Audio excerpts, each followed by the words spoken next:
Price the Lord. പ്രിയമുള്ളവരെ, ഒരേ രീതിയിലുള്ള നിങ്ങൾക്കെല്ലാവർക്കും ഗുണം ചെയ്യുന്ന രണ്ട് സാക്ഷ്യങ്ങളെ കൂടി പെട്ടെന്ന് പറഞ്ഞ് ശുശ്രൂഷയിലേക്ക് ആശീർവാദത്തിലേക്കും രോഗസൗഖ്യ പ്രാർത്ഥനയിലേക്ക് നമ്മൾ പ്രവേശിക്കുകയാണ്. ഒരേ രീതിയിലുള്ള സാക്ഷ്യം എന്ന് പറയണതേ, ചില സമയത്ത് നമുക്ക് അച്ഛൻ മുമ്പ് പറഞ്ഞില്ലേ, ആരെല്ലാം ഉണ്ടെന്ന് പറഞ്ഞാലും ആരും വർക്കൗട്ട് ചെയ്യാത്ത ഒരു സമയമുണ്ടാവും. നമുക്ക് ബന്ധുക്കളുണ്ട്, സ്വന്തപ്പെട്ടവരുണ്ട്, സഹപ്രവർത്തകരുണ്ട്, സംഘടനയുണ്ട്, പാർട്ടിയുണ്ട്, പള്ളിയുണ്ട് എന്നൊക്കെ പറഞ്ഞ് ഇതൊന്നും വർക്ക് ചെയ്യാത്ത സമയം ഉണ്ടാവും. സമയം ഉണ്ടാകുമെന്നല്ല, ഉണ്ടാകണമെന്നുള്ളതാണ് അച്ഛൻ്റെ അനുഭവം.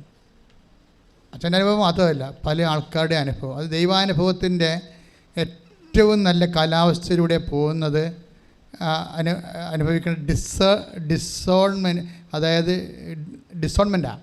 അതായത് നമ്മൾ അവർ ഡിസോൺ ചെയ്ത് കളയും, അല്ലെങ്കിൽ അവർ നമുക്ക് വേണ്ടി ചെയ്യണ കാര്യമൊന്നും ഏക്കത്തില്ല. അവരവിടെ റെക്കമെൻഡ് ചെയ്യുക, ഇവിടെ റെക്കമെൻഡ് ചെയ്യുക, അവിടെ വിളിച്ച് പറയുക, ഇവിടെ വിളിച്ച് പറയുക, ഞാൻ കൂടെ വരാമെന്നൊക്കെ പറഞ്ഞില്ലേ. പക്ഷേ എങ്ങനെ കൂടെ വന്നാലും ഏക്കത്തില്ല. ഇപ്പോൾ ഇതേ പറയാം, ബാങ്ക് ലോൺ തരണില്ല എന്ന് പറയുമ്പോൾ ഞാൻ കൂടെ വന്ന് പറയാം എന്ന് പറയുമ്പോൾ കൂടെ വന്നാലും ചിലപ്പോൾ മാനേജർ ഇയാൾക്ക് പരിചയമുള്ള മാനേജർ അവിടെ നിന്ന് മാറിപ്പോയി കാണും. അപ്പോൾ ഇങ്ങനെ കൊണ്ടുപോകുന്നതുകൊണ്ടും നടക്കത്തില്ല. അപ്പോൾ ഇങ്ങനെയുള്ള കുറേ സംഭവങ്ങൾ ജീവിതത്തിൻ്റെ ഭാഗമാകും. എങ്ങനെ? എല്ലാവരും ഉണ്ട്, വാട്ടർ എവരിവെയർ വാട്ടർ എന്ന് പറയത്തില്ല, എല്ലായിടത്തും വെള്ളം, പക്ഷെ കുടിക്കാൻ വെള്ളമില്ലെന്ന് പറഞ്ഞ പോലെ എല്ലാവരും ഉണ്ട് നമുക്ക്, പക്ഷെ ആരെയും നമുക്ക് പ്രയോജനപ്പെടുത്തില്ല. ഇതാണ് ജീവിതത്തിലെ ദൈവാനുഭവത്തിൻ്റെ ഏറ്റവും നല്ലൊരു സമയം. ഇത് വിവേചിച്ച് അതിങ്ങനെ സിറ്റുവേഷൻസിലേക്ക് എല്ലാവരും തന്നെ നിർത്തപ്പെടും. ഈ ഒരു സാഹചര്യത്തിൽ എല്ലാവരും നിർത്തപ്പെടുമെന്നല്ല, നിങ്ങൾ ആ സാഹചര്യത്തിൽ വരും. അതായത് ദൈവം മാറി നിൽക്കുന്നയോ ദൈവത്തെ മാറ്റി നിർത്തപ്പെടുകയോ ചെയ്യണ സാഹചര്യം ആണെന്നറിയാവോ? നിങ്ങളുടെ അറ്റാച്ച്മെൻറ്റും എൻഗേജ്മെൻറ്റുമാണ്. രണ്ട് വാക്കാണ്, അപകടകരമായ രണ്ട് വിഷമാണ് ഈ സംഭവം. ഒന്ന് സൈനൈഡ് പോലെ വിഷമാണ് എൻഗേജ്മെൻറ്റ്, യുവർ എൻഗേജ്മെൻറ്റ് സൈനൈഡ് പോലെ വിഷമാണ്. അതുപോലെ നിങ്ങളുടെ അറ്റാച്ച്മെൻറ്റ് എന്ന് വെച്ചാൽ നിങ്ങൾ ഒരു ദിവസം അല്ലെങ്കിൽ നിങ്ങളുടെ ഇൻവോൾവ്മെൻറ്റ്, നിങ്ങളുടെ ഇടപഴകൽ ഏറ്റവും കൂടുതൽ വ്യക്തി ആരോടാണ്? ആ വ്യക്തിയാണ് നിങ്ങളുടെ ദൈവം. ക്ലിയർ? പിന്നെ ദൈവത്തിൻ്റെ അവിടെ ആവശ്യമില്ല, സ്പേസ് ഇല്ല. പല ആൾക്കാർക്കും വന്നിരിക്കുന്നത് ആധ്യാത്മിക അപകടം എന്ന് പറയുന്നത് ദൈവത്തിൻ്റെ കസേര വലിക്കുന്ന പരിപാടിയാണ്. ദൈവത്തിൻ്റെ കസേര വലിച്ചു കളയും, ദൈവം ഇരിക്കാനുള്ള കസേര വലിക്കും. എന്താ കാര്യം? അതെന്ത് സംഭവിച്ചാൽ ദൈവം ആർക്ക് നിങ്ങൾ അമിത പ്രാധാന്യം കൊടുത്താൽ അയാൾ ഓട്ടോമാറ്റിക്കലി നിങ്ങളുടെ ദൈവമായിട്ട് വർക്കൗട്ട് ചെയ്യും. അതോടുകൂടി തന്നെ സത്യദൈവത്തിൻ്റെ സാന്നിധ്യം നിങ്ങൾക്ക് സംലഭ്യമല്ലാതെ വരും. നിങ്ങൾ ഉടമ്പടി എടുത്താലും അറ്റാച്ച്മെൻറ്റും എൻഗേജും ശ്രദ്ധിച്ചില്ല എന്നുണ്ടെങ്കിൽ ഉടമ്പടിയുടെ ഫലം ചെയ്യത്തില്ല. അറ്റാച്ച്മെൻ്റ് എന്ന് പറയുന്നത് ആരോട് നിങ്ങൾ ഒട്ടി നിൽക്കുന്നു, എന്തിനോട് നിങ്ങൾ ഒട്ടി നിൽക്കുന്നു. കഴിഞ്ഞ ദിവസങ്ങളിൽ ഒരമ്മ സാക്ഷ്യം പറഞ്ഞ എന്താണ്, ഞാൻ ഉടമ്പടി ചെയ്തപ്പോൾ തന്നെ എൻ്റെ മകൻ്റെ പബ്ജി കളി കർത്താവ് അവസാനിപ്പിച്ചെന്ന്. അതാണ്. അപ്പോൾ ആ മേഖലയിൽ ആ വീടിന് അവന് അറ്റാച്ച്മെൻറ്റാണ് അതിൻ്റെ അകത്ത് അവന് അറ്റാച്ച്മെൻറ്റ് തന്നെയല്ല. ഇപ്പോൾ വേറെ ബിന്ദു ഈ ദിവസം ഈ ആലപ്പുഴ എന്നൊരു സാക്ഷ്യം ഉണ്ടായി കഴിഞ്ഞ ദിവസങ്ങളിൽ. അതായത് പേരെന്താ അവരുടെ, ടിൻറ്റു പുങ്കാവ് ആലപ്പുഴ. അവരുടെ സാക്ഷ്യം എന്ന് പറയുന്നത് അതിങ്ങനെ ശ്രദ്ധിക്കണം. കാര്യം അവർ അക്ഷയയിലേക്ക് പോവുകയും, ഇപ്പോൾ നമ്മൾ കുറേ സർട്ടിഫിക്കറ്റ് അക്ഷയല്ലേ. അപ്പോൾ അവിടെ കൊച്ചിനെ വെച്ചുകൊണ്ട് സൈക്കിളിൻ്റെ ബാക്കിൽ കുട്ടിയെയും വെച്ചുകൊണ്ട് അക്ഷയയിലേക്ക് പോവുകയാണ്. അക്ഷയയിലേക്ക് പോയി സൈക്കിള് ചവിട്ടി അവിടെ എത്തുന്ന സമയത്ത് കാല് ഈ മസിൽ വെട്ടിക്കയറി. മസിൽ വെട്ടിക്കയറിയോടുകൂടി നമുക്കറിയാമല്ലേ, സൈക്കിൾ ചവിട്ടുന്ന ആളിൻ്റെ മസിൽ വെട്ടിക്കയറിയ, നീന്തണ ആളിൻ്റെ മസിൽ വെട്ടിക്കയറിയണമെങ്കിൽ അയാൾ അപ്പം തന്നെ മുങ്ങിച്ചത്ത് പോകും. പല നീന്തൽ താരങ്ങൾക്കും പറയുന്നത് അങ്ങനെയാണ്. അതുകൊണ്ടാണ് അവർ നിരന്തരം എക്സർസൈസ് ചെയ്തുകൊണ്ടിരിക്കണമെന്ന് പറഞ്ഞതിൻ്റെ കാരണം. അല്ല, ഒരിക്കൽ നീന്തി എക്സസൈസ് പോയി കഴിഞ്ഞാൽ ഇതുപോലെയുള്ള ഇഷ്യൂസ് ഉണ്ടാകും. അപ്പോൾ സൈക്കിള് ചവിട്ടിക്കൊണ്ടിരിക്കുന്ന സമയത്ത് മസിൽ വെട്ടിക്കയറി, സ്റ്റിഫായി പോയില്ലേ. അപ്പോൾ കൊച്ച് തെറിച്ച് റോഡേ വീണ്, ബാക്കിലിരുന്ന കൊച്ച് നിരച്ചറിയ സമയത്ത് തെറിച്ച് റോഡേ വീണിട്ട് ഇവൾക്കാണെങ്കിൽ മസിൽ വെട്ടിപ്പിടിച്ചിരിക്കുന്ന കാരണം സൈക്കിളിൽ നിന്ന് വിടാനും പറ്റില്ല. അവളുടെ ഒരു ഉറപ്പ് സൈക്കിളിൽ നിന്ന് വിട്ടാൽ അവൾ തലച്ച് വീഴും, കൊച്ചിൻ്റെ വെത്ത അല്ലെങ്കിൽ അലച്ചിൽ വീഴും. അപ്പോൾ ഒരു സെക്കൻഡ് കൊണ്ട് എന്ത് ചെയ്യണമെന്ന് അറിയാമോ? കൊച്ചാണെങ്കിൽ നാഷണൽ ഹൈവേ വേണം, അങ്ങോട്ടും ഇങ്ങോട്ടും വണ്ടി പാഞ്ഞുകൊണ്ടിരിക്കുകയാണ്, ഇവർക്ക് ഒരു പിടിയില്ല. അപ്പോൾ അടുത്തൊരു കുട്ടി അവിടെ, വേറെ ഒരു പയ്യൻ അവിടെ ഇരിപ്പുണ്ട് റോഡ് സൈഡിൽ. അവനെന്തോ കയറിയിരിക്കണം, അറിയത്തില്ല, അവളങ്ങനെയാണ് സാക്ഷ്യം പറഞ്ഞിരിക്കണത്. വല്ല സ്റ്റെപ്പ് വല്ലതും ഉണ്ടാവുമായിരിക്കും അവിടെ, അല്ലെ കടത്തിൻ്റെ വല്ലതും ആയിരിക്കും. അവനെന്നാ ചെയ്യണമെന്ന് വെച്ച് കഴിഞ്ഞാൽ ഇവൻ ഈ കാഴ്ച കൊച്ചറോടെ കിടക്കണം കാണുന്നുണ്ട്, പക്ഷെ അവൻ മൊബൈൽ നോക്കിക്കൊണ്ടിരിക്കുകയാണ്. അവന് വല്ല പബ്ജി കളിച്ച അല്ലെങ്കിൽ വീഡിയോ ഗെയിമൊക്കെ കണ്ടുകൊണ്ടിരിക്കുകയാണ്. അവനും ഒരു ഫീലിങ്ങും ഇല്ല. കൊച്ചറോടെ വണ്ടി ഇങ്ങനെ ഒട്ടവും നീളം വായുന്ന കാരണം കണ്ടിട്ട് ഈ കൊച്ചിനെ രക്ഷിക്കണം എന്നുള്ളൊരു മാനസികാവസ്ഥ ഒന്നും ആ മൊബൈൽ നോക്കിയിരിക്കുന്ന പയ്യനെ ഇല്ല. അവൾ ഇവിടെ എന്താ ചെയ്താൽ നോക്കുമ്പോൾ ഇവളിങ്ങനെ ദയനീയമായിട്ട് അക്ഷയിലേക്ക് നോക്കും. അക്ഷയിൽ നിറച്ച ആളുണ്ട്, പക്ഷെ ആരും വന്ന് ഈ കൊച്ചിനൊന്ന് എടുക്കണില്ല. പക്ഷേ നമുക്ക് സങ്കടം തോന്നി പോകും. അപ്പോൾ അവൾക്ക് തന്നെ നിരാശയും സങ്കടവും. അതായത് ഇവൾ മസിൽ വെട്ടിയതായിട്ട് കാര്യം ആൾക്കാരൊക്കെ നോക്കുമ്പോൾ ഇവൾ ഓക്കെ ആണല്ലോ, അതാണ് വിഷയം. എനിക്കങ്ങനെ തോന്നിയത്. ആൾക്കാർ നോക്കി മസിൽ വെട്ടിയ കാര്യം ആൾക്കാർക്ക് അറിയത്തില്ലല്ലോ, അനങ്ങാൻ പാടില്ലാത്ത ആൾക്കാർ നോക്കുമ്പോൾ കൊച്ചിൻ്റെ തള്ള തന്നെ കൊച്ചിനെ എടുത്തുള്ളതും ഞാൻ ഓരോരുത്തരെ കരുതിയിട്ട് ആരെ സഹായിക്കുന്നത്. തള്ളയാണെങ്കിൽ ആരോടും പറയാൻ പറ്റാത്ത അവസ്ഥയിൽ സ്റ്റക്കായിരിക്കണം, വണ്ടിയാണെങ്കിൽ അങ്ങോട്ടും ഇങ്ങനെ പാഞ്ഞുകൊണ്ടിരിക്കണം. അപ്പോൾ ഇതിൻ്റെ ഇടയ്ക്ക് കൂടി കുഞ്ഞ് നടന്ന് ഒരു കേടുമില്ലാതെ അമ്മയുടെ അടുത്തേക്ക് വരും. അപ്പോൾ ഇവൾ അറിയാതെ പറയണ കുറേ കാര്യങ്ങളുണ്ട്.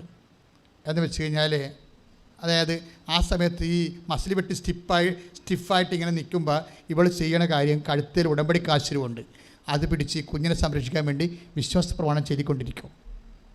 അതാണ് സംഭവം, അതാണ് ആക്ടിവേഷൻ എന്ന് പറഞ്ഞാൽ അവിടുത്തെ. എന്നിട്ട് ഇതിൻ്റെ ഇടയ്ക്ക് കൂടി കുഞ്ഞ് നടന്ന് അമ്മയുടെ അടുത്തേക്ക് എത്തുമ്പോൾ സേഫാവും. പക്ഷേ ഇവൾ പറയുന്ന റെസ്പോൺസ് കുറേ സാക്ഷ്യത്തിൽ കിടക്കുന്നുണ്ട്. എന്ന് വെച്ച് കഴിഞ്ഞാൽ ഈ ലോകത്ത് എല്ലാവരും ഉണ്ടാവും, പക്ഷേ ആരുമില്ലെങ്കിലും നമുക്ക് ദൈവം മാത്രം മതിയെന്ന് എനിക്ക് മനസ്സിലായെന്ന് കൈയ്യടിച്ച് കർത്താവിനെ സ്തുതിക്കുക. ദൈവത്തോടു എന്തു ചെയ്തു നന്ദി ചൊല്ലിടും, എന്റെ കൊച്ചു ജീവിതത്തെ നിന്നെ മുൻപിൽ കാഴ്ചയേകിടാം. ഇത്ര നല്ല ദൈവത്തോടു എന്തു ചെയ്തു നന്ദി ചൊല്ലിടും, എന്റെ കൊച്ചു ജീവിതത്തെ നിന്നെ മുൻപിൽ കാഴ്ചയേകിടാം. ഇതിനോട് ചേർത്ത് വെക്കാവുന്ന മറ്റൊരു സാക്ഷ്യം ഉണ്ടായിരുന്നു ഈ ദിവസങ്ങളിലെ. അത് ജയമോളിൻ്റെ ആണ്. ജയമോൾ രാമപുരം പാലായിലുണ്ട്, കോട്ടയത്തുണ്ട്, കുറേ സ്ഥലത്തുണ്ട്. ഞാൻ രാമപുരം എന്ന് എഴുതിയിരിക്കണം. അപ്പോൾ ജയമോളിൻ്റെ സാക്ഷ്യം എന്ന് വെച്ചാൽ, ജയമോളിന് ഉള്ളൊരു അവർ ഒരു കുഞ്ഞു കുടുംബമാണ്. അവർക്കൊരു 10-40 സെൻറ്റ് റബ്ബറുണ്ട്. ആ റബ്ബറിൻ്റെ അകത്തുള്ള ഷീറ്റ് അവർ ടാപ്പ് ചെയ്ത് അവർ തന്നെ ടാപ്പ് ചെയ്യുകയാണ്. എന്നിട്ട് ഷീറ്റാക്കുന്ന ഒരു റബ്ബർ പുര ഉണ്ടാക്കിയവർ. നമ്മൾ ഷീറ്റാക്കുന്ന ഈ റബ്ബർ അതിൻ്റെ പ്രത്യേക അച്ചും ഒക്കെ ഉണക്കി 80 രൂപ അല്ലെങ്കിൽ 100 രൂപയൊക്കെ കൊടുക്കത്തില്ലേ, അതുപോലെയുള്ള ഷീറ്റ് ഉണ്ടാക്കുന്ന ഭർത്താവും ഭാര്യയും കൂടി ഉള്ളൊരു ജോലിയാണത്. അത് വെച്ചാണ് അവർ ഭക്ഷണം കഴിച്ച് പോണത്. ഒരു സാധാരണ കുടുംബമാണ്. പക്ഷേ എന്താ പ്രശ്നം വെച്ച് കഴിഞ്ഞാൽ, ഇപ്പോൾ ഈ ഒരു റബ്ബർ പുരയാണിത്, റബ്ബറിൻ്റെ ഷീറ്റ് ഉണ്ടാക്കുന്ന പുര, ഒരു കുടിൽ വ്യവസായമാണ്. പക്ഷേ അതിനിപ്പോൾ ഒരു പെൻഡിങ് ആയി. അത് പെൻഡിങ് എന്ന് പറയണത് അടുത്ത ആൾ കൊണ്ടുപോയി കേസ് കൊടുത്തുകയാണ്. വില്ലേജ് ഓഫീസിൽ ചെന്നപ്പോഴും ഞങ്ങളിത് തുടങ്ങട്ടെ എന്ന് പഞ്ചായത്ത് എന്ന് പറഞ്ഞ് നിങ്ങൾ തുടങ്ങിക്കോ, ഒരു കുഴപ്പമില്ല. അവർക്ക് ആദ്യം നമ്പരൊന്നും കൊടുത്തില്ല. ഇപ്പോൾ കുടിൽ വ്യവസായത്തിന് നമ്പർ കൊടുക്കണമല്ലോ, അപ്പോൾ അതിനനുസരിച്ചല്ല അതിൻ്റെ കറണ്ടും കാര്യങ്ങളും മറ്റ് ചിലവുകളൊക്കെ വരുന്നത്. പക്ഷേ ഇപ്പോഴേ ഈ ഗ്രീൻ ചാനലിലൂടെ എല്ലാവർക്കും സ്റ്റാർട്ടപ്പ് ചെയ്യാൻ പറ്റുമല്ലോ. അപ്പോൾ അങ്ങനെ നിങ്ങൾ ചെയ്തോളാം പഞ്ചായത്തിൽ നിന്ന് പറഞ്ഞ് അവരങ്ങനെ ചെയ്തേനെ. ഒരു കൊല്ലമായിട്ട് ആ ബിസിനസ് വലിയ കുഴപ്പമില്ല, ഭക്ഷണം കഴിച്ച് പോകാൻ പറ്റും, കടവില്ലാതെ പോകാൻ പറ്റും പാവത്തുങ്ങൾക്ക്. അങ്ങനെ പോവുകയാണ്. പക്ഷേ ഇതിൻ്റെ കണ്ടിട്ട് ആരാണ്ട് കൊണ്ടുപോയി അവർക്ക് അവരുടെ സ്ഥലമാണെന്ന് പറഞ്ഞുകൊണ്ട് കേസ് കൊടുത്തവൻ കുറച്ച് അറിവുള്ളവനായ കാരണം എല്ലായിടത്തും കൊടുത്തു കേസ്. പോലീസ് സ്റ്റേഷനിലും കോടതിയിലും എല്ലായിടത്തും പെൻഡിങ് ആയിപ്പോയി. അപ്പോൾ പിന്നെ ഇവർ ചെല്ലുമ്പോൾ ഇവർക്ക് നമ്പറിട്ട് കൊടുക്കണില്ല, ആ കെട്ട നമ്പറിട്ട് കൊടുക്കണില്ല. കെട്ട നമ്പറിട്ട് കൊടുക്കാൻ പറ്റത്തില്ല. പിന്നെ അവിടെ ആ കുടിൽ വ്യവസായം ചെയ്യാൻ പറ്റത്തില്ല. ഈ മലയാളികളുടെ ഏറ്റവും വലിയ ഗതികേടാണ് ശരിക്കും. ഈ എന്തെങ്കിലും തുടങ്ങാൻ ഇവിടെ ഭയങ്കര പാടാണ് ശരിക്കും. കാര്യം ഓരോരുത്തരും ഓരോ നൂലാമാലകളും കൊണ്ടുവന്ന് എങ്ങനെയെങ്കിലും ഇത് അടപ്പിക്കണം എന്നുള്ള ചിന്തയുള്ള ആൾക്കാരുടെ തിന്മകളുടെ ശക്തി കൂടുതലാണ്. എങ്ങനെയാണ് നമ്മുടെ രാജ്യത്ത് അങ്ങനെ വന്നെന്ന് നമുക്കറിയത്തില്ല. പക്ഷേ ഒത്തിരി പേര് വന്ന് ഇങ്ങനെ കംപ്ലയിൻറ്റ് ചെയ്യുന്നുണ്ട്. ഇവരതിൻ്റെ പെട്ടുപോയി. അപ്പോൾ ഇവരെന്നാ ചെയ്യുന്നത്, ഇവർ പാർട്ടി ചെന്ന് പറഞ്ഞു, ഞാൻ അത് അയാളെ വിളിച്ച് പറ ഇതൊന്ന് പെൻഡിങ്, ഇതൊന്ന് ഞങ്ങളുടെ അയാളുടെ കംപ്ലയിൻറ്റ് പിൻവലിക്കാൻ പറയും. പാർട്ടിക്കാർ പക്ഷേ 2-3 പാർട്ടി മാറി മാറി പറഞ്ഞിട്ട് പാർട്ടിക്കാർ അടുത്തില്ല, അവരെ മൈൻഡ് ചെയ്യില്ല വിഷയം. കാര്യം മുഷ്കന്മാരാണെങ്കിൽ ചില പാർട്ടിക്കാർ അടുക്കത്തില്ല, കാര്യം അവർ പറഞ്ഞാൽ കേൾക്കത്തില്ല. അതാണ് ഈ മുഷ്കന്മാർക്കുള്ള പ്രശ്നം, അതാണ് പറഞ്ഞാൽ കേൾക്കത്തില്ല. അതുകൊണ്ട് അവർ ഇവിടുത്തെ അയാളത്ത് പോയി കെട്ടിവെക്കത്തില്ല. അപ്പോൾ അതുകൊണ്ട് പക്ഷേ അപ്പോൾ പാവത്തുങ്ങൾ നിസ്സഹായരായി പോകത്തില്ലേ. ഇതിങ്ങനെ ഒത്തിരി കേസുണ്ട്. അതിനുശേഷം പള്ളിയിൽ അച്ഛൻ്റെ അടുത്ത് എന്ന് പറഞ്ഞ്, അപ്പോൾ അച്ഛൻ അവനെ വിളിച്ചപ്പോൾ അവൻ പറഞ്ഞ് ഞാനും വരികയില്ല, ഞാൻ കേസ് എല്ലായിടത്തും കൊടുത്തിരിക്കണതാണ്, അതുകൊണ്ട് ഇതിൻ്റെ ഇത് മധ്യസ്ഥയ്ക്ക് അച്ഛൻ നിൽക്കേണ്ടതെന്ന് പറഞ്ഞ് അച്ഛൻ അവർ മടക്കി. അപ്പോൾ ഇതിന് ഒന്നും നടക്കത്തില്ല. അപ്പോൾ വല്ലാത്തൊരു അവസ്ഥയിലാണ്. അവരെന്നാ ചെയ്ത്, അവരവിടെ നിന്ന് വന്ന് മാതാവിനോട് പറഞ്ഞു. അതാണ് വിഷയം, ഉടമ്പടിയുടെ വിഷയം നിങ്ങൾ ശ്രദ്ധിക്കണം. ഉടമ്പടി എന്ന് പക്കാ ഒരു ജനകീയമായ ഇടപെടലാണ് ദൈവത്തിൻ്റെ. ഇവിടെ ഉടമ്പടി ചെയ്ത് വെച്ചും മാതാവിൻ്റെ കണ്ണിന് മുമ്പിൽ കണ്ണീരിട്ട്, മാതാവേ ഭക്ഷണം കഴിക്കാൻ മാർഗ്ഗമില്ല, കുഞ്ഞുങ്ങളെ പോറ്റാൻ മാർഗ്ഗമില്ല, ഞാൻ ഉടമ്പടി വെച്ചിട്ടുണ്ടെന്ന് പറഞ്ഞിട്ട് പോയി. ഇതൊക്കെ പറയുമ്പോൾ നമ്മൾ ശ്രദ്ധിക്കണം. അത് സത്യസന്ധമായ കാര്യമാണെങ്കിൽ ഇമ്മീഡിയറ്റായിട്ട് ആ വിഷയത്തിന് മേൽ തീരുമാനം. കാര്യം നമ്മൾ അപ്പോൾ അവർക്ക് വേറെ മാർഗ്ഗമില്ലല്ലോ. അവരെന്നാ ചെയ്യുന്നത്, ഉടമ്പടി എടുത്ത് പ്രത്യക്ഷീണ പിറ്റേ ദിവസം ഭർത്താവും ഭാര്യയും കൂടി വെളുപ്പിന് പ്രത്യക്ഷീണ പ്രാർത്ഥന ചൊല്ലി വെച്ചും പിറ്റേ ദിവസം പഞ്ചായത്തിൽ പോയപ്പോൾ പഞ്ചായത്തിൻ്റെ ഡിപ്പാർട്ട്മെൻറ്റുകളിലെല്ലാം ഇത് ചെയ്യാൻ പറ്റത്തില്ല എന്നാണ് അവർ പറയണത്. പക്ഷേ ഈ ജയമോൾ എന്താ ചെയ്യിക്കണമെന്ന് അറിയാമോ, പിറ്റേ ദിവസം ചെയ്യാൻ പറ്റത്തില്ലെന്ന് പറഞ്ഞ പഞ്ചായത്തുകാർ ഇത് ഒബ്ജക്ഷൻ ഉണ്ട്, കേസ് പോയിരിക്കണമാണ്, ഞങ്ങളുടെ ജോലി പോകുന്നതൊക്കെ പറഞ്ഞുകൊണ്ട് അവർ സ്ഥിരം കാര്യങ്ങളൊക്കെ പറയുന്നുണ്ട്. ജയമോൾ എന്താ ചെയ്യിക്കണമെന്ന് അറിയാമോ, ഈ ഉപ്പ് കൊണ്ട് പഞ്ചായത്തിൻ്റെ പാതിക്കിലിടും വിശ്വാസപ്രമാണം ചൊല്ലി. ഞാൻ നിങ്ങൾക്ക് ഉപ്പ് തരുമ്പോഴൊക്കെ നിങ്ങൾ ഓർക്കും ഇത് എന്താ ഉപ്പ് കൊണ്ട് എന്നാ കാണിക്കാനാണ് ഓർക്കും. പക്ഷേ ഞാൻ എന്തെങ്കിലും നിങ്ങൾക്ക് ചെയ്യുന്നുണ്ടെങ്കിൽ എനിക്ക് ഈ വചനത്തോട് ഭയങ്കര വിശ്വാസമാണ്. ഞാൻ വചനം പോലെ തന്നെ എടുക്കണത്, ആവശ്യമില്ലാത്ത ദുർവ്യാഖ്യാനം ചെയ്യത്തില്ല. ദൈവം ഒരു കാലത്ത് ഉപയോഗിച്ച ഇന്നും തൻ്റെ മനുഷ്യവർഗത്തിൻ്റെ കണ്ണീരൊപ്പം ഉപയോഗിക്കുന്ന ഒരു ഉപകരണമാണ് വചനം. അപ്പോൾ വചനത്തെ നമ്മൾ വ്യാഖ്യാനിക്കേണ്ടതല്ല, ശരിക്കും പറഞ്ഞാൽ വചനം അനുഭവിക്കേണ്ടതാണെന്നുള്ളൊരു കാഴ്ചപ്പാടാണ് ആത്മാവ് എനിക്ക് തന്നത്. അതുകൊണ്ട് ഞാൻ ഞാൻ എന്തിനാണ് നിങ്ങൾ ഉപ്പിടാനൊക്കെ പറയും. ഞാൻ പറയും ഉപ്പുണ്ടാക്കാൻ ഞാൻ തന്നെയാണ് ഉണ്ടാക്കിയത് ഇത്. കാര്യം ഞാനിത് ഉണ്ടാക്കാൻ കാരണം എന്താണ്, പല അറബിയുടെ കേസ് നമ്മുടെ പാസ്പോർട്ട് പിടിച്ചു വെച്ചിട്ട് കോടതി പോയി പറഞ്ഞാൽ അറബി പറഞ്ഞാൽ മതി, പാസ്പോർട്ട് ഊരിയെടുക്കാൻ പറ്റും. പക്ഷേ പാസ്പോർട്ട് അറബി പറയും നിങ്ങൾ ബ്ലഡി ഇന്ത്യൻസ് നിനക്ക് വേണ്ടി ഒന്നും ചെയ്യത്തില്ല എന്നൊക്കെ പറഞ്ഞുകൊണ്ട് കൊച്ചിൻ്റെ അപ്പനെ മടക്കുമ്പോൾ അമ്മ വന്ന് ഉടമ്പടി ചെയ്ത് ഉപ്പ് കൊണ്ടുപോയി 75,000 രൂപ ഫ്ലൈറ്റ് മുടക്കി ഫ്ലൈറ്റിൽ പോയി സൗദി പോയി അറബിയുടെ വാതിക്ക് പോയി ഉപ്പിട്ടും പോരും, ഉപ്പിട്ട് വിശ്വാസപ്രമാണം ചൊല്ലിച്ചും പോരും. അപ്പം നിങ്ങൾ കേൾക്കുന്നവർക്ക് ഇതൊക്കെ അന്ധവിശ്വാസമല്ലേ എന്നൊക്കെ. അതെ, അന്ധവിശ്വാസികൾക്ക് അന്ധവിശ്വാസമാണ്, വിശ്വാസികൾക്കിത് അതിജീവനത്തിനുള്ള മാർഗ്ഗമാണ്. എന്താ കാര്യം, ഒരു കാലത്ത് ദൈവവചനത്തിൻ്റെ പാരമ്പര്യത്തിൽ ചെയ്ത കാര്യങ്ങളാണ്. എന്താ ചെയ്തിരിക്കണത്, അതായത് നമ്മൾ തോറ്റു കഴിഞ്ഞാൽ, ഞാൻ നിങ്ങൾക്ക് ഉപ്പ് തരുന്നതിൻ്റെ കാര്യം അതാണ്. ഇപ്പോൾ കഴിഞ്ഞ ദിവസം ഒരു ചേച്ചി പറഞ്ഞ് എമിഗ്രേഷൻ സർട്ടിഫിക്കറ്റ് കിട്ടണില്ല, കിട്ടുമേ MG യൂണിവേഴ്സിറ്റിയിൽ നിന്ന് എമിഗ്രേഷൻ സർട്ടിഫിക്കറ്റ് കിട്ടും. പക്ഷേ അവർ പറയുമ്പോൾ അവർക്ക് 3 ദിവസമേ ഉള്ളൂ ഇത് കിട്ടാൻ. ഇത് കിട്ടിയിട്ട് മാൾട്ടയിലേക്ക് വിടേണ്ടതാണ്, ഓസ്ട്രേലിയക്ക് മറ്റേ വിടേണ്ടതാണ്. അപ്പോഴേ അത് കിട്ടണ്ടേ, കിട്ടാൻ വേണ്ടി പരീക്ഷ വരണം തോറ്റതായിട്ടാണ് നേരത്തെ റിപ്പോർട്ട് വന്നിരിക്കുന്നത്. പക്ഷേ അവർ തോക്കേണ്ട സാധ്യതയില്ല, ജയിച്ചതാണ്. അപ്പോൾ ജയിച്ച സർട്ടിഫിക്കറ്റും വേണം, എമിഗ്രേഷൻ സർട്ടിഫിക്കറ്റും വേണം, അതെല്ലാം 24 മണിക്കൂറിൽ വേണം. അവരെന്താ ചെയ്യണത്, അവർ യൂണിവേഴ്സിറ്റി കൊണ്ട് ഒപ്പിടും. ഇവർ നല്ലവണ്ണം പഠിച്ച ആളാണ്, ടീച്ചറാണേ, +2 ടീച്ചറാണ് ഈ പരിപാടി ചെയ്തിരിക്കുന്നത്. അപ്പോൾ നിങ്ങൾക്ക് +2 ടീച്ചറിന് വിവരമില്ല, ഉപ്പൊക്കെ കൊണ്ട് യൂണിവേഴ്സിറ്റി എന്ത് കാരണം. പക്ഷേ 3 മണിക്കുള്ളിൽ അവർ ആ എമിഗ്രേഷൻ സർട്ടിഫിക്കറ്റും ജയിച്ച കാർഡുമായിട്ടാണ് നാട്ടിലോട്ട് പോകുന്നത്. അതായത് ഇതെല്ലാം നമ്മുടെ വിശ്വാസം ഇൻവെസ്റ്റ് ചെയ്യാനുള്ള മീഡിയമാണ്, നമുക്ക് വിശ്വാസം ഉണ്ടെന്ന വിശ്വാസം കാണാൻ പറ്റത്തില്ല. കാണപ്പെടാവുന്ന ഈ കാണാത്ത വിശ്വാസത്തെ കാണപ്പെടുന്ന വിശ്വാസത്തിലേക്ക് നമ്മൾ കൺവേർട്ട് ചെയ്യണം. പറഞ്ഞു മനസ്സിലായില്ലേ, വിശ്വാസം ഓരോരുത്തരുടെ ഉള്ളിലിരിക്കണമല്ലേ, അത് കാണത്തില്ലല്ലോ. അപ്പോൾ കാണാത്ത വിശ്വാസത്തെ നമ്മൾ എന്താ ചെയ്യണത്, അതിൻ്റെ കാണപ്പെടുന്ന അടയാളമാക്കി മാറ്റും. മനസ്സിലായില്ലേ, വിശ്വാസത്തെ ഇപ്പോൾ കാണപ്പെടാത്ത ദൈവത്തിൻ്റെ വരപ്രസാദം നമുക്ക് ലഭിക്കാൻ ഈശോമിശിഹാ സ്ഥാപിച്ച കാണപ്പെടുന്ന അടയാളമാണ് കൂദാശയുടെ മെക്കാനിസം എങ്ങനെ വർക്ക് ചെയ്യണത്, അതുപോലെ ഇതെല്ലാം ഒരു തരം കൂദാശ അനുകരണങ്ങളാണിത്. എന്ന് വെച്ച് കഴിഞ്ഞാൽ കാണാത്ത വിശ്വാസത്തെ നമ്മൾ കാണുന്ന രൂപത്തിലേക്ക് കൺവേർട്ട് ചെയ്യും. കാര്യം അതെന്താ കാര്യം വെച്ച് കഴിഞ്ഞാൽ, അതെപ്പോഴും നിങ്ങൾ ശ്രദ്ധിക്കണം. നിങ്ങൾ ഓരോ ഉടമ്പടി തൈലം എടുക്കുമ്പോഴും നേരത്തെ വസ്തുക്കൾ എടുക്കുമ്പോഴും നമ്മൾ actually what we are doing, ചില സമയത്ത് ചില വിൽക്കാത്ത സ്ഥലത്ത് കൊണ്ടുപോയി ഞാൻ പറയും ഒരു കാശ് രൂപം കൊണ്ടുപോയി പ്രത്യേക പ്രാർത്ഥന ചൊല്ലിയിട്ട് പറയും ഇത് കൊണ്ടുപോയി നിങ്ങൾ പ്ലേസ് ചെയ്യണം എന്ന് പറയും. അപ്പം ഞാനെന്താ അത് ഉദ്ദേശിക്കണത്, ഞാൻ ഉദ്ദേശിക്കുന്നത് വെച്ച് കഴിഞ്ഞാൽ ഈ കുരിശ് കർത്താവ് പിതാവായ ദൈവം കുഴിച്ചിട്ടിട്ടല്ലേ നമ്മളെ രക്ഷപ്പെടുത്തിയത്, അല്ലേ? ദൈവത്തിന് വേണമെന്നുണ്ടെങ്കിൽ മനുഷ്യൻ്റെ രാഷ്ട്രീയ പാപങ്ങൾ മോചിക്കണം എന്ന് പറഞ്ഞാൽ പോരെ. അപ്പോൾ ക്രിസ്തുവിൻ്റെ കുരിശ്, ക്രിസ്തുവിനോട് കൂടിയാണ് ഈ കുരിശ് ഭൂമി കുഴിച്ചിടുന്നത്. അത് മനസ്സിൽ നമ്മൾ കാണും. എന്താണ്? യേശു കർത്താവാണെന്ന് ആദരം കൊണ്ട് ഏറ്റു പറയും.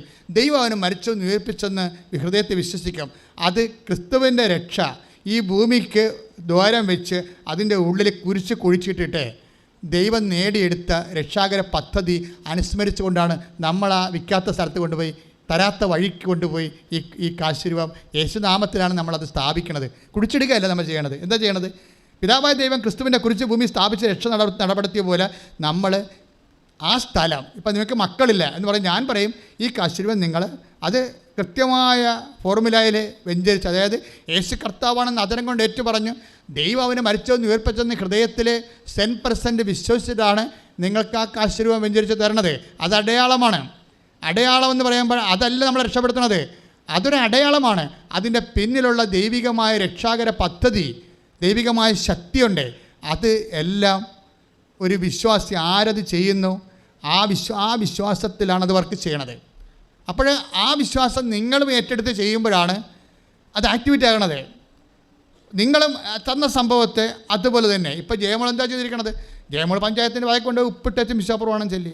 വിശ്വാസപ്രമാണം എന്ന് പറയും. വിശ്വാസപ്രമാണം ചെല്ലാതെ നിങ്ങളൊന്നും ചെയ്യരുത്. വിശ്വാസപ്രമാണം എന്താണ്? വിശ്വാസപ്രമാണം ഒരു പ്രാർത്ഥനയല്ല. പിന്നെ എന്താണത്? പ്രഖ്യാപനമാണ്. എന്തിൻ്റെ പ്രഖ്യാപനമാണ്? യേശു കർത്താവാണെന്ന് അതിരം കൊണ്ട് ഏറ്റു പറയുകയാണ്. പിന്നെ എന്താണ്? ദൈവം അവനെ മരിച്ചതെന്ന് ഉറപ്പിച്ചെന്ന് ഹൃദയത്തിൽ വിശ്വസിക്കുകയാണ്. അപ്പോൾ എന്ത് സംഭവിക്കും? രക്ഷ പ്രാപിക്കും. രക്ഷ ആരാണ്? ക്രിസ്തുവാണ്. ക്രിസ്ത്യൻ പ്രേയറിൻ്റെ എല്ലാ ഡൈനാമിക്സും രക്ഷ പ്രാപിക്കുകയാണ് അതിൻ്റെ ഉദ്ദേശം. രക്ഷ എന്ന് പറഞ്ഞത് ആരാണ്? ലൂക്കാ 2:30 എല്ലാ മനുഷ്യർക്കും വേണ്ടി ഒരുക്കിയിരിക്കുന്ന രക്ഷ ഞാൻ എൻ്റെ കണ്ടുകൊണ്ട് കണ്ടിരിക്കുന്നത്. രക്ഷ ആരാണ്? ക്രിസ്തുവാണ്. എല്ലാ മേഖലകളും ക്രിസ്തുവിനെ പ്രാപിക്കണം. ഇപ്പം നിങ്ങൾക്ക് മക്കളില്ല എന്ന് പറഞ്ഞു കഴിഞ്ഞാൽ ഞാൻ പറയും ശരി, കാശുരൂപം എന്ന് വെച്ചാൽ പറയും നിങ്ങളുടെ ബെഡിൽ ഇത് കൊണ്ട് സ്ഥാപിച്ചോ എന്ന് വെച്ച് കഴിഞ്ഞാൽ നിങ്ങളുടെ ബെഡ്, ഇപ്പോൾ ഇന്നലെ ഒരു സാക്ഷ്യം ഉണ്ടായ 3 IVF എടുത്ത് 11 കൊല്ലമായി മക്കളില്ല. 3 IVF എടുത്ത് 11 കൊല്ലമായി മക്കളില്ല. ഇപ്പോൾ മരുന്നൊന്നും ഉപയോഗിക്കണില്ല. ഉടമ്പടി ചെയ്ത് കഴിഞ്ഞപ്പോൾ 27 ദിവസത്തിനുള്ളിൽ അവൾ പ്രഗ്നൻ്റാണ്. അതെന്തുകൊണ്ടാണ്? ഇപ്പോൾ ഈ കുഞ്ഞിപ്പോൾ എവിടെ നിന്ന് വരികയാണ്? ശാസ്ത്രത്തെ കണ്ടുപിടിക്കാൻ പറ്റുന്ന ഈ കുഞ്ഞിപ്പോൾ എവിടെ നിന്ന് വരികയാണ്? ക്രിസ്തുവിൻ്റെ കയ്യിൽ എല്ലാം ഉണ്ട്. കാര്യം എന്താണ്? ക്രിസ്തു എല്ലാമാണ്.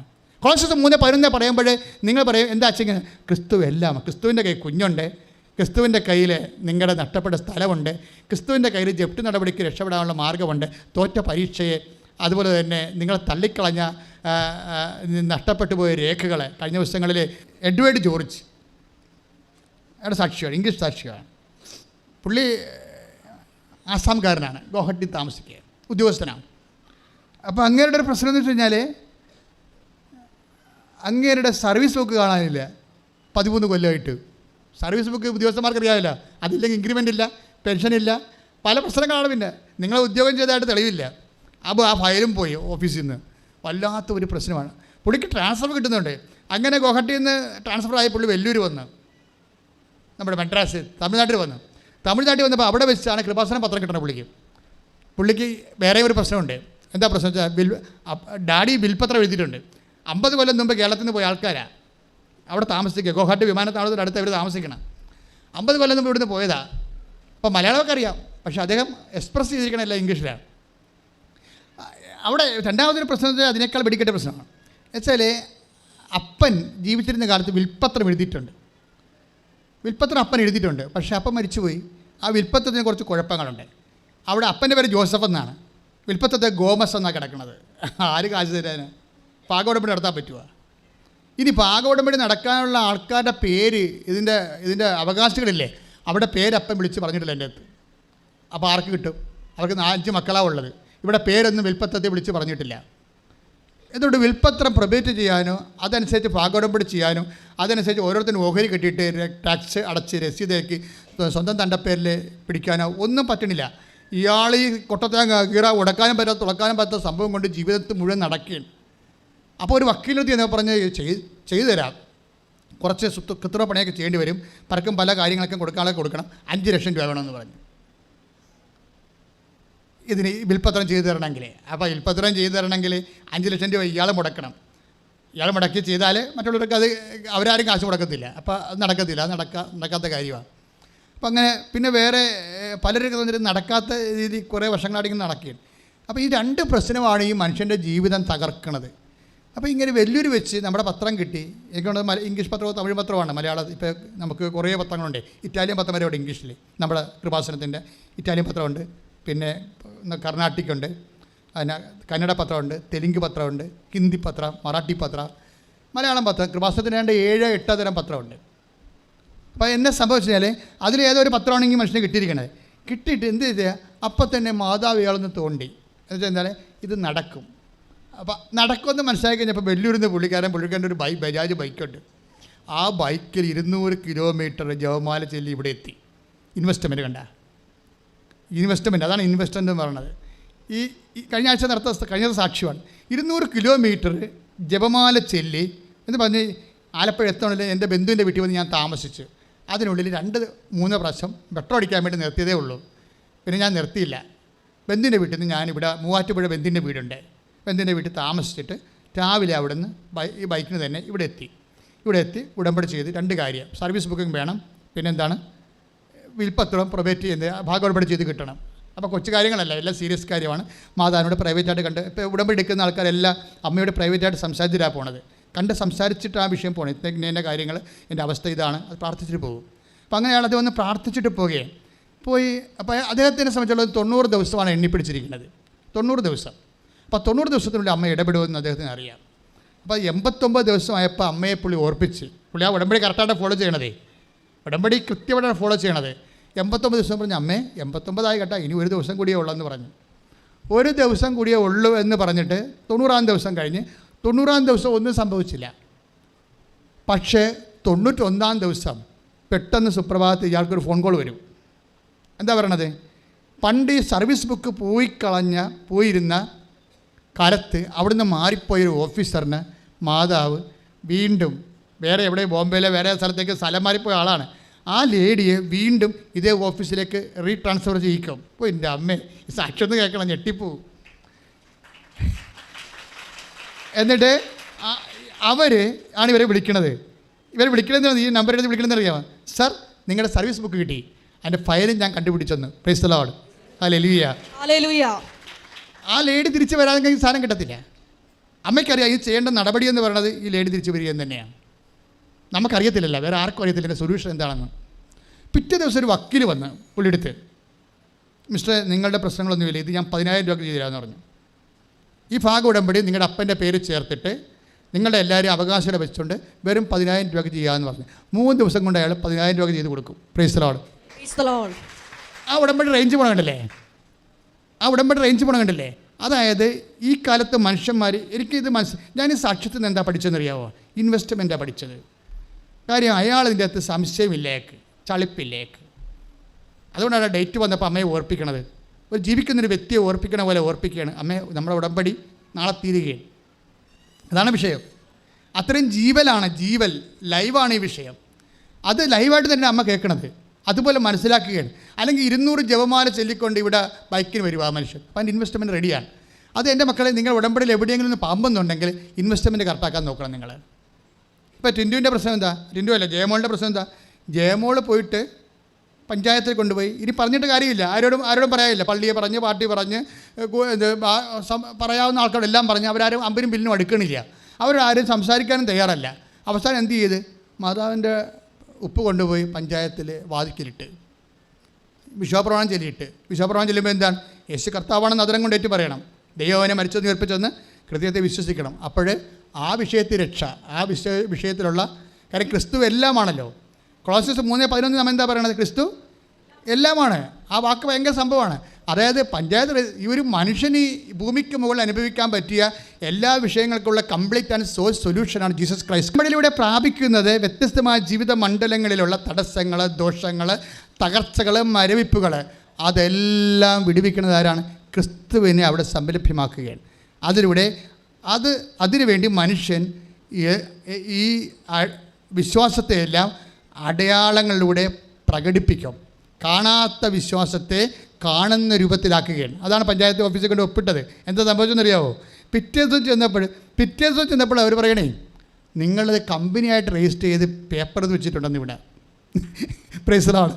അതായത് ഈ റബ്ബറില്ലേ, റബ്ബർ ഉൽപ്പാദനം, ഷീറ്റ് ഉൽപ്പാദനം ഒരു സ്മോൾ സ്കെയിൽ കമ്പനിയായിട്ട് ഞാൻ ആ ചേച്ചി പറയണേ, എൻ്റെ സ്വപ്നത്തിൽ പോലും ഞാൻ ചിന്തിച്ചിട്ടില്ല ഇത് കമ്പനിയാക്കണ കാര്യമൊന്നും. പക്ഷെ മാതാവ് എനിക്കത് കമ്പനിയാക്കി തന്നിരിക്കണമെന്ന്. Praise the lord. ഇതാണ് വ്യത്യാസം, മനസ്സിലായില്ലേ? ഇതെങ്ങനെയാണ് സംഭവിച്ചിരിക്കുന്നത്? അതായത് അവർ ചെയ്ത കാര്യങ്ങളെല്ലാം അവർ വിശ്വസിച്ച്, കാണാത്ത വിശ്വാസമാണ്. വിശ്വാസം എപ്പോഴും കാണാൻ പറ്റും, നമുക്ക് നമ്മുടെ വിശ്വാസം കാണിക്കാൻ പറ്റുമോ? കാണാൻ പറ്റാത്ത വിശ്വാസത്തെ നമ്മൾ ഉടമ്പടിയിൽ എന്താ ചെയ്യണത്? കാണാത്ത വിശ്വാസത്തെ കാണുന്ന രീതിയിലേക്ക് നമ്മൾ അതിനെ റീപ്ലേസ്മെൻറ്റ് നടത്തും. ഉള്ളിൽ കാണാതിരിക്കണ വിശ്വാസമല്ലേ. അപ്പോഴേ ഞാനിത് എവിടെ നിന്നാണ് പഠിച്ചതെന്നൊക്കെ മനസ്സിലായോ? അതായത് ഒരു രോഗിയെ കൊണ്ടുവരുമല്ലോ, തളർവാദ രോഗിയില്ലേ, അവന് കൈ ഇങ്ങനെ അവനെ ചോദ്യം ചെയ്യാൻ പോലെ ഇങ്ങനെ ഒടിഞ്ഞു മടങ്ങി മരവിച്ചിരിക്കുകയില്ലേ, അവനെ 4 പേര് കൂടി പിടിച്ച് കർത്താവിൻ്റെ അടുത്ത് കൊണ്ടുവരത്തില്ലേ? അപ്പോൾ കർത്താവിൻ്റെ വാതിക്കൽ നിറച്ച ആളുള്ള കാരണം കയറാൻ പറ്റില്ലല്ലോ. അപ്പോൾ അവരെന്നാ ചെയ്ത് മേൽക്കൂര പൊളിച്ചിട്ട് കട്ടിലോട് കൂടെ താഴേക്ക് ഇറക്കുമ്പോഴേ സുവിശേഷം പറയുന്നൊരു വാക്കുണ്ട്. എന്താണ്? അവരുടെ വിശ്വാസം കണ്ട്. ഒന്ന് വായിച്ചത് ശ്രദ്ധിക്കട്ടെ. മർക്കോസ് 2:4-5. മർക്കോസിന്റെ സുവിശേഷം 2-ാം അധ്യായം 4-ാം വാക്യം 5-ാം വാക്യം. ജനക്കൂട്ടം നിമിത്തം അവന്റെ അടുത്തെത്താൻ അവർക്ക് കഴിഞ്ഞില്ല. ഒന്ന് പറഞ്ഞേ, ജനക്കൂട്ടം നിമിത്തം അവന്റെ അടുത്തെത്താൻ അവർക്ക് കഴിഞ്ഞില്ല. അതിനാൽ അവനിരുന്ന സ്ഥലത്തിന്റെ മേൽക്കൂര പൊളിച്ച് തളർവാദ രോഗിയെ അവർ കിടക്കയോടെ താഴോട്ടിറക്കി. അവരുടെ വിശ്വാസം കണ്ട്. മനസ്സിലായില്ലേ? അതാണ് അവരുടെ വിശ്വാസം കണ്ട്. അപ്പോൾ വിശ്വാസത്തെ എന്താ ചെയ്തിരിക്കണത്? കാണാവുന്ന രൂപത്തിലേക്ക് കൺവേർട്ട് ചെയ്തിരിക്കുകയാണ്. ഇപ്പം ചേർത്ത് ജയമോൾ എന്താ ചെയ്തിരിക്കണത്? വിശ്വാസത്തെ കാണാവുന്ന രൂപത്തിലേക്ക് കൺവേർട്ട് ചെയ്തു. യേശു കർത്താവാണെന്ന് അത്തരം കൊണ്ട് ഏറ്റു പറഞ്ഞു. എന്താണ്? ദൈവം സമസ്തവും അവൻ്റെ പാദത്തിൻ്റെ കീഴിലാക്കിയിരിക്കുന്നു. അത് നിങ്ങൾ അറിയണം. വിശ്വാസം എക്സിക്യൂട്ട് ചെയ്യുമ്പോൾ ഈ വചനം മറന്നു പോകരുത്. അതായത് 1 കൊരിന്ത്യർ 15:27 ദൈവം സമസ്തവും, ഒന്ന് പറഞ്ഞേ, അവന്റെ പാദത്തിന്റെ കീഴിലാക്കിയിരിക്കുന്നു. ഈ സമസ്തവും എന്ന് പറഞ്ഞ സാധനത്തിന് പഞ്ചായത്ത് ഉണ്ടേ, മനസ്സിലായില്ലേ? പഞ്ചായത്തുണ്ട്, അറബിയുടെ വീടുണ്ട്, എല്ലാ സാധനവും ഉണ്ട്. ഇത് വിശ്വാസി മനസ്സിലാക്കണം. എപ്പോഴാണ് വിശ്വാസം മനസ്സിലാക്കണത്? കേരള യൂണിവേഴ്സിറ്റി ഉണ്ട്, MG യൂണിവേഴ്സിറ്റി ഉണ്ട്. നിനക്ക് ഭാരമുണ്ടാക്കുന്ന പണ്ട് വിശ്വാസികൾ ഒരു പണി ചെയ്യുമായിരുന്നു. അതായത് ഒരു സ്ഥലത്ത് തോറ്റു കഴിഞ്ഞാൽ അതായത് ആ സ്ഥലത്ത് കൊണ്ടുപോയി ഉപ്പിടും. ഒരു യഹൂദ പാരമ്പര്യമാണ്. എന്തിനങ്ങനെ ഉപ്പിടുന്നത്? തോറ്റ സ്ഥലത്ത് കൊണ്ടുപോയി ഉപ്പിടും. എന്തിനങ്ങനെ ഉപ്പിടുന്നത്? അത് ദൈവത്തിൻ്റെതാക്കി മാറ്റുകയാണ്. പറഞ്ഞ മനസ്സിലായില്ലേ? നമ്മൾ തോറ്റെടുത്ത് എൻ്റെ ദൈവം വിജയിക്കും. അബിമേലെക്ക് ആ ദിവസം മുഴുവൻ പട്ടണത്തിനെതിരെ യുദ്ധം ചെയ്ത് അത് കൈയടക്കി അവിടെ പാർത്തിരുന്നവരെ കൊന്നു. പട്ടണം ഇടിച്ചു നിരത്തി ഉപ്പ് വിതറി. ഇതെന്താ സംഭവിച്ചു കഴിഞ്ഞാൽ, ഒരു സംഭവം ദൈവത്തിൻ്റെതാക്കി തീർക്കാൻ വേണ്ടി യഹൂദന്മാർ ചെയ്തുകൊണ്ടിരുന്ന ഒരു പരിപാടിയാണത്. ഉപ്പ് വിതറുക എന്ന് വെച്ചാൽ നമ്മളെ ഉടമ്പടിയിൽ ഉപ്പ് തന്നിരിക്കുന്നതിൻ്റെ ഉദ്ദേശം എന്ന് പറയുന്നത്, നിങ്ങളത് എവിടെയാണ്? ഇപ്പോൾ ചില പ്രാണികളുണ്ട്, അല്ലെങ്കിൽ പാമ്പിൻ്റെ ശല്യമുണ്ട് എന്നൊക്കെ പറഞ്ഞാൽ ഞാൻ ഉടനെ പറയും, നിങ്ങൾ വിശ്വാസ പ്രമാണം ചൊല്ലി അതുകൊണ്ട് പോയി സ്ഥാപിക്കാൻ പറയും. ഇവരുടെ വരുന്നൊരു മിസ്റ്റേക്ക്, ഇവർ വിശ്വാസ പ്രമാണം ഉഴപ്പിയാണ് ചെല്ലണത്. അതാണ് പ്രശ്നം. ഇനി നോക്കി വായിക്കുന്നവർ പത്രം വായിക്കണ പോലെ വായിക്കും, അവരത് വിശ്വസിക്കത്തില്ല. കാര്യം ഈ വിശ്വാസ പ്രമാണം എന്ന് പറയുന്നത് ഒരു ബ്രോഡ് ഫോമാണ്. എന്ന് വെച്ച് കഴിഞ്ഞാൽ ക്രിസ്തുവിനെ സംരംഭമാക്കുന്ന യേശു കർത്താവാണെന്ന് അധരം കൊണ്ട് ഏറ്റു പറയണം. യേശുവാണ് കർത്താവെന്ന്. പിന്നെ എന്താണ്? ദൈവം അവനെ മരിച്ചതെന്ന് ഉയർപ്പിച്ചെന്ന് ഹൃദയത്തെ വിശ്വസിക്കണം. അപ്പോഴാണ് രക്ഷ ക്രിസ്തുവിനെ പ്രാപിക്കുന്നത്. അത് വിശ്വാസ പ്രമാണം കൃത്യമായിട്ട് നമ്മൾ ആക്ടിവേറ്റ് ചെയ്യുമ്പോൾ, ലോഞ്ച് ചെയ്യുമ്പോൾ നമ്മുടെ ഉള്ളിൽ ഹൃദയത്തിൽ വിശ്വസിച്ചിരിക്കണം. അത് പല ആൾക്കാർക്കും അധരം കൊണ്ട് ഏറ്റു പറയുന്നുണ്ട്, ഹൃദയത്തിൽ വിശ്വസിക്കണില്ല. അതാണ് കുഴപ്പമുണ്ടാക്കുന്നത്. ഹൃദയത്തിൽ വിശ്വസിക്കണം.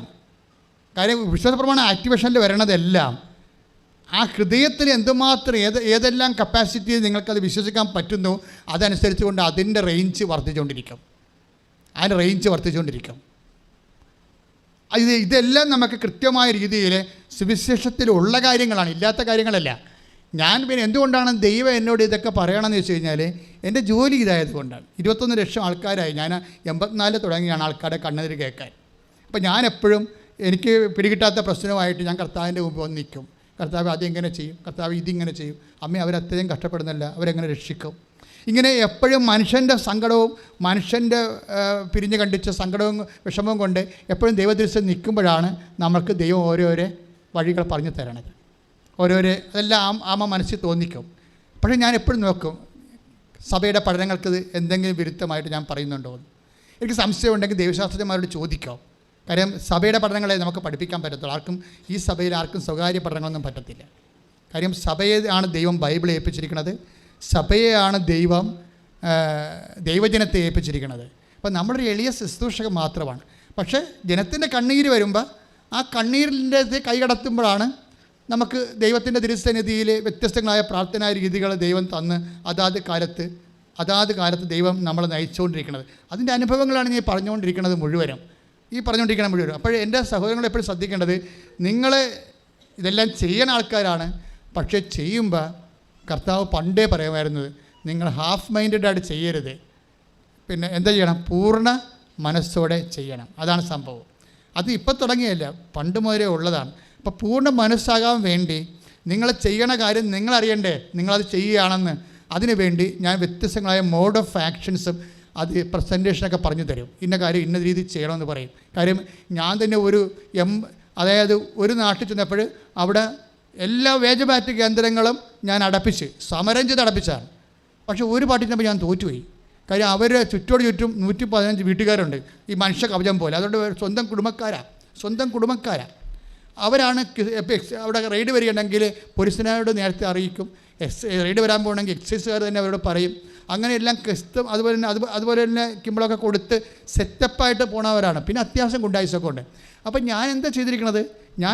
ഒരു ജപമാല എടുത്തിട്ട് നേരെ ജപമാല ചൊല്ലി കടലിലോട്ട് നടന്ന്, കടലിൻ്റെ അപ്പുറത്ത് ചെന്ന് വെച്ചാൽ അവിടുന്ന് 2 ജപമാല ചൊല്ലി ഷാപ്പിൻ്റെ നേരെ ചെന്ന്, അവിടുന്ന് 1 ജപമാല ചൊല്ലി രാത്രി 8 മണിയായപ്പോൾ ഷാപ്പിൻ്റെ അകത്ത് കയറി.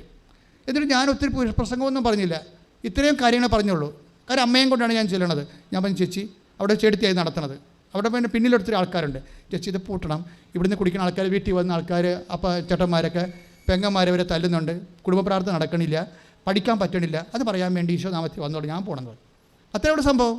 വേറെ സമരങ്ങളൊന്നുമില്ല. സമരം ചെയ്തിരിക്കണം വേറെ അല്ലേ, കർത്താവിലെ യുദ്ധം ചെയ്യണത്. എന്നാ സംഭവിക്കണത്? അപ്പോൾ അവരെന്നോട് പറഞ്ഞെന്താ അറിയാവോ? അവരെന്നെ തല്ലാനും കൊല്ലാനൊന്നും വന്നില്ല. വളരെ ബഹുമാനത്തോടെ പറഞ്ഞു, അച്ഛാ എനിക്കൊരു 8 ലക്ഷം രൂപ കടമുണ്ട്, അച്ഛൻ ഇപ്പോൾ എണ്ണി വെച്ചോ, ഞാനിപ്പോൾ പൂട്ടുമെന്ന് പറഞ്ഞു. അവരെന്നോടാണ് പറഞ്ഞത്. അല്ല എന്നെ തല്ലാനും കൊല്ലാനും വന്നില്ല. ഞാൻ ചേച്ചി 8 പൈസ പോലെ ഇല്ല, ഞാൻ പോകണം, ഞാൻ ഈശോ പറഞ്ഞുകൊണ്ട് ഞാൻ വന്നു, ഞാൻ പോകണമെന്ന് പറയും. എൻ്റെ ഡ്യൂട്ടി അത്രേ ഉള്ളൂ. പക്ഷേ 2 മണിയായപ്പോൾ അടി തുടങ്ങി. അടിയും കൊണ്ട് ആൾക്കാർ എൻ്റെ അടുത്ത് രാത്രി വന്ന് ഇരുമ്പ് പടി ടോർച്ചൊക്കെ ആയിട്ട് മേടയെ വന്ന് ഇടിച്ച് പൊളിച്ച് ചെറിയ കരയുടെ ബഹളം ഉണ്ടാക്കണം. ഞാൻ പറഞ്ഞു, എന്താ സംഭവം? അച്ഛൻ എന്താ അവിടെ ചെയ്യുന്നത്? ഞാൻ ഒന്ന് പറഞ്ഞതേ ഉള്ളൂ പറഞ്ഞു. അല്ല അവിടെ അടി തുടങ്ങിയില്ല എന്ന് പറഞ്ഞു. അപ്പോഴത്തേക്ക് മനസ്സിലാക്കി എങ്ങോട്ടാണ് പോകണമെന്ന്. ഞാൻ അപ്പോൾ തന്നെ ഇവരെ സേവ് ചെയ്യണമല്ല. അവിടെ ചെന്ന് ഞാൻ പറഞ്ഞതിന് ശേഷം പിന്നീട് ആരോട് ചെന്ന് അച്ഛൻ പറഞ്ഞനുസരിച്ച് നിങ്ങൾ അടക്കണമെന്ന് പറഞ്ഞ ആൾക്കാരോട് അടി ഉണ്ടായത്. ഇവർ അടി കൊണ്ടല്ല. അവർ ചെയ്യാൻ ഞാൻ പോലീസ് സ്റ്റേഷനിൽ വിളിച്ച് പറഞ്ഞ് വെളുപ്പിന് കേസ് രജിസ്റ്റർ ചെയ്ത് ഇവരെ കൊണ്ട് കേസ് കൊടുപ്പിച്ച് ആ സംഭവം സെറ്റാക്കി. കുർബാനം കഴിഞ്ഞപ്പോൾ ഞാൻ അവിടെ എത്തി. അപ്പോൾ എൻ്റെ കൂടെ കുറേ ആൾക്കാർ ഓടിക്കൂടി. പിന്നെ ഉടനെ ഇവരെല്ലാവരും അവിടെ ഷാപ്പിൻ്റെ 4 വതിക്ക് ഞാൻ ഉപരോധം വിട്ടു. 42 ദിവസം ഉപരോധം വിട്ടു. സാധനം ക്ലോസ് ചെയ്ത് കളഞ്ഞു. പക്ഷേ എന്താ വെച്ച് കഴിഞ്ഞാൽ ഇതൊരു അടരാട്ട സാധനമാണ് ജവമാല. ഞാൻ നിങ്ങളുടെ ജവമാല എന്നൊക്കെ പറയുമ്പോഴേ, ജവമാല റാലി എന്നൊക്കെ പറയുമ്പോൾ വന്ന വഴികളുണ്ട്. നമുക്ക് ചെയ്യാൻ പറ്റാത്ത കാര്യങ്ങൾ മാതാവ് കൂടെ വന്ന് ചെയ്യും.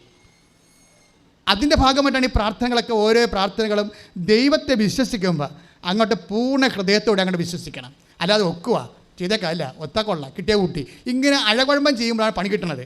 പക്ഷേ ദൈവം അവൻ്റെ വാഗ്ദാനം വിശ്വസ്തനാണ്. അവൻ നമ്മുടെ കൂടെ വരുമെന്ന് പറഞ്ഞാൽ ഏത് നരകത്തിലും വന്നിരിക്കും. കൈയിടിച്ച് കർത്താവിനെ സ്തുതിക്കുക.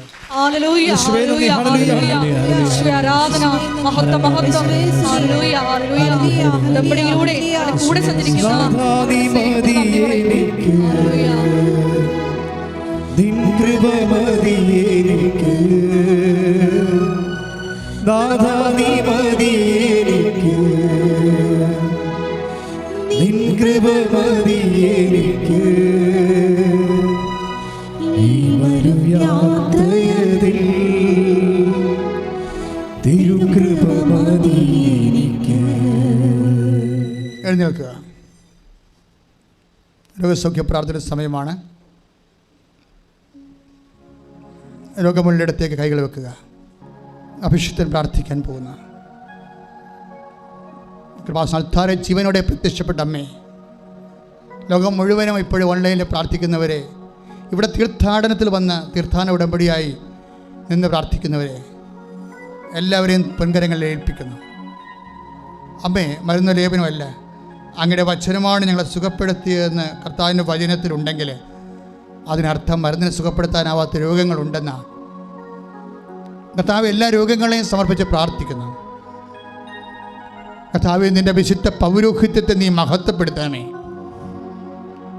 കർത്താവ്, സഭയിലുള്ള സാന്നിധ്യം നീ പ്രകടമാക്കണമേ.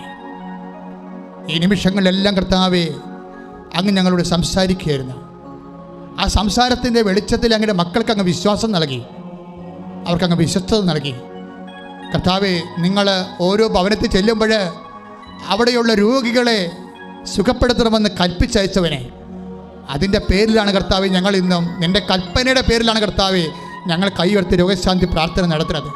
ഞങ്ങൾ പ്രാർത്ഥിക്കുമ്പോഴൊക്കെ കർത്താവെ അബിമേലെക്കുകാരുമുള്ള യുദ്ധത്തിലെ മോസസ് കൈ ഉയർത്തിയപ്പോൾ ജോഷുവയുടെ സൈന്യം വിജയിച്ചതുപോലെ എന്തെല്ലാം നിൻ്റെ തിരുസന്നിധി ഞങ്ങൾ കൈ ഉയർത്തുന്നുവോ അന്നെല്ലാം ഞങ്ങളെ ബന്ധിച്ചിരിക്കുന്ന രോഗങ്ങൾ, പീഡകൾ, എല്ലാ തരത്തിലുള്ള ദോഷങ്ങൾ, തടസ്സങ്ങൾ യേശു കർത്താവാണെന്ന് പ്രഘോഷിച്ചുകൊണ്ട് പിശാചുകൾ വിട്ടൊഴിഞ്ഞതുപോലെ യേശുവിന്റെ നാമത്തിൽ മാരക രോഗങ്ങൾ മാറിപ്പോകട്ടെ. ശ്രദ്ധിക്കട്ടെ, ശ്രദ്ധിക്കട്ടെ, ശ്രദ്ധിക്കട്ടെ.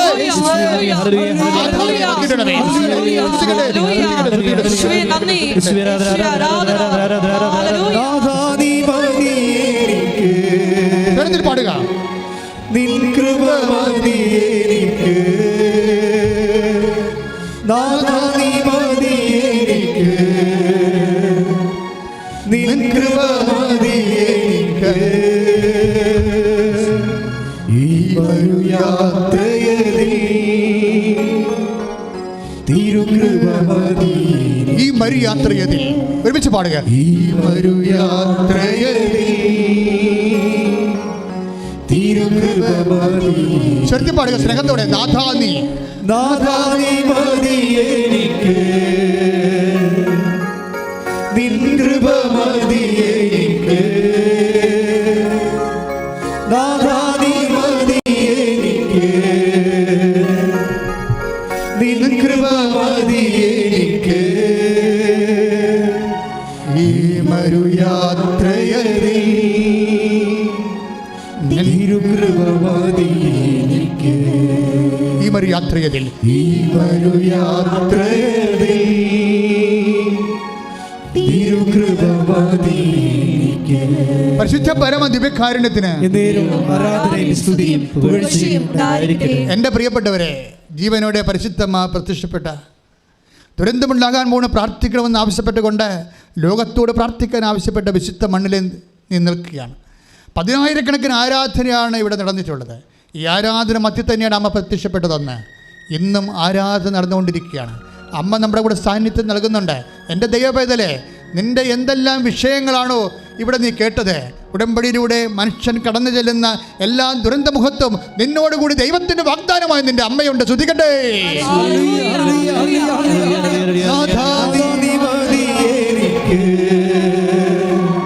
നിൻ കൃപ മതി എനിക്ക്,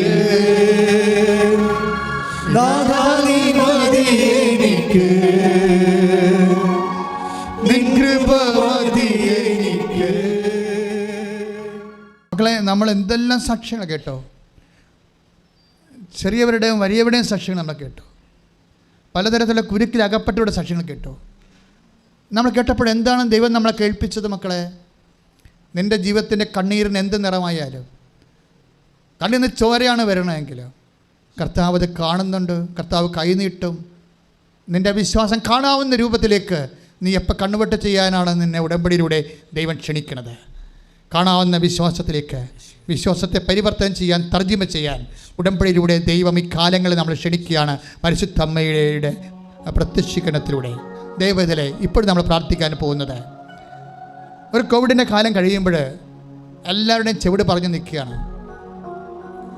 ഓരോ ബിസിനസ്സൊക്കെ ചെയ്തിരുന്നവർ, വാടകയൊക്കെ ചെയ്തിരുന്നവർ, അത് ചെയ്യാനേ പറ്റിയിട്ടില്ല. പക്ഷെ വാടക പെരുകി, ലോണിൻ്റെ ഇൻട്രസ്റ്റ് കൂടി, കടങ്ങളൊക്കെ പോയി. ഞാൻ എപ്പോഴും കണ്ണീരോടെ അമ്മയുടെ മുമ്പ് നിൽക്കണം ഇതാണ്. കണ്ണീരിൻ്റെ ഒരു കാലം നമ്മൾ കടന്നു പോയെങ്കിലും നമുക്ക് അതിജീവിക്കാൻ പറ്റാത്ത 10,000 അഭിമാനം പണയം വെച്ച് ജീവിക്കുന്നൊരവസ്ഥയിലേക്ക് നമ്മൾ പോവുകയാണ്. അമ്മേ, ഈ വിഷയം ആരെല്ലാം ഉന്നയിക്കുന്നുണ്ടോ അവരെല്ലാം ക്രിസ്തുവിൻ്റെ വാഗ്ദാനങ്ങളിലാണ് ആശ്രയിച്ചുകൊണ്ടാണ് അമ്മയുടെ മാധ്യസ്ഥം തേടുന്നത്. സർട്ടിഫിക്കറ്റ് ലഭിക്കാത്തവരുണ്ടമ്മേ, സർട്ടിഫിക്കറ്റ് വിത്ത് ഹെൽഡായി പോയവരുണ്ടമ്മേ, പല പ്രാവശ്യം OIT IITs ഒക്കെ എഴുതിയിട്ട് ഗതി കിട്ടാതെ വിഷമിച്ച് പണവും തീർന്ന് വീട്ടുകാരുടെ വഴക്കം കേട്ട് സങ്കടപ്പെട്ടിരിക്കുന്നവരുണ്ടമ്മേ. ജോലി ഇപ്പം കിട്ടും വിചാരിച്ചിട്ട് വിവാഹം താമസിച്ച് പോയി അവസാനം വിവാഹവുമില്ല, ജോലിയുമില്ലാത്തവരുണ്ടമ്മേ. കടങ്ങളെല്ലാം ബാങ്കുകാരുടെ കയ്യിലായിപ്പോയി. എല്ലാം ഭൂമിയിലെ കേരളത്തിൻ്റെ ഇന്ത്യയുടെയും പകുതി മുക്കാൽ ഭൂമിയും ബാങ്കുകാരുടെ കയ്യിലായിപ്പോയി. മനുഷ്യൻ്റെ കയ്യിൽ ഭൂമിയില്ലാത്തൊരു കാലമാണ്. 1/3 ഭൂമി പോലും മനുഷ്യൻ്റെ കയ്യിൽ, സാധാരണക്കാരുടെ കയ്യിലില്ല. എല്ലാ സാമ്പത്തിക സ്രോതസ്സുകളുടെയും മൂലധന ശക്തികളുടെയും കയ്യിലേക്ക് ഭൂമി കൈമാറ്റം മാറുകയും ഭൂമിയില്ലാത്തവരായി നഗ്നരായി നടക്കുന്ന മനുഷ്യരെ പോലെയാണ് ഇന്ന് ജീവിക്കുന്നത്. കർത്താവേ, ഞങ്ങൾക്ക് വന്നിട്ടുള്ള ആപത്തുകൾ, ഞങ്ങൾക്ക് വന്നിട്ടുള്ള സാമ്പത്തിക കടങ്ങൾ, ജപ്തി നടപടികൾ, ജോലിയില്ലാത്ത അവസ്ഥകൾ, പല ചെറുകിട ജോലികളുമില്ല, വൻകിട ജോലികളുമില്ലാതെ കർത്താവെ അന്യ നാട്ടുകാർ വരെ കർത്താവെ ഇവിടെ വന്ന് ജോലി ചെയ്യുമ്പോൾ ഞങ്ങളുടെ നാട്ടിൽ ജോലിയില്ലാതെ പട്ടിണിയിരിക്കുന്നവരും പരക്കം പായുന്നവരും കണ്ണീരോടെ മക്കളെ കെട്ടിക്കാൻ നിവൃത്തിയില്ലാത്തവർ, വിവാഹം കഴിച്ച് കൊടുക്കാൻ നിവൃത്തിയില്ലാത്തവർ, വീട് വെക്കാൻ നിവൃത്തിയില്ലാത്തവർ, വെച്ച വീട് റിപ്പയർ ചെയ്യാൻ പറ്റാത്തവർ, സ്ഥലമില്ലാത്തവർ, വീടില്ലാത്തവർ, വഴിയില്ലാത്തവർ, വെള്ളമില്ലാത്തവർ, വഴക്കിലും കേസിലും അകപ്പെട്ടിരിക്കുന്നവർ, അങ്ങനെ വ്യത്യസ്തങ്ങളായ ജീവിത ദുരന്തങ്ങളിൽ കെട്ടപ്പെട്ടിരിക്കുന്നവർ യേശു ക്രിസ്തുവിന്റെ നാമത്തിൽ എല്ലാ കെട്ടുകളും അമ്മയുടെ മധ്യസ്ഥത്തിൽ അഴിയട്ടെ. ശ്രുതിക്കട്ടെ, ശ്രുതിക്കട്ടെ.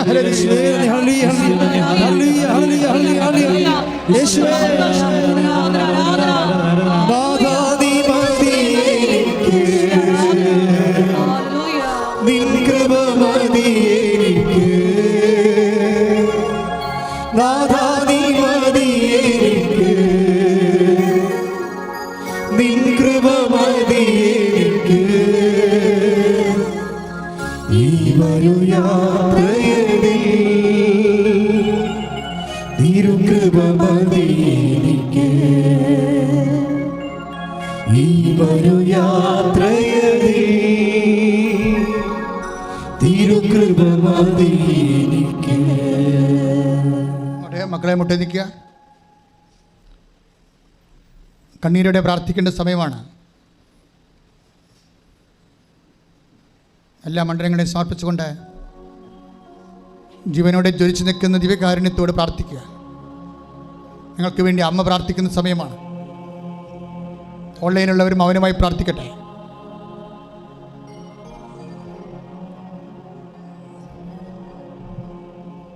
ആശീർവാദം സ്വീകരിക്കുക. നമ്മുടെ എല്ലാ ഉടമ്പടി നിയോഗങ്ങൾ ദിവ്യകാരുണ്യ സന്നിധിയിൽ സമർപ്പിച്ചുകൊണ്ട് പരിശുദ്ധ അമ്മയുടെ പ്രത്യക്ഷീകരണത്തിൻ്റെ സാക്ഷികളായി എന്നെയും എൻ്റെ കുടുംബത്തെയും ഉയർത്തണമേ എന്ന് പ്രാർത്ഥിച്ചുകൊണ്ട് ശിരസ് നമിച്ച് നമുക്ക് ദിവ്യകാരുണ്യനാഥൻ്റെ ആശീർവാദം സ്വീകരിക്കാം.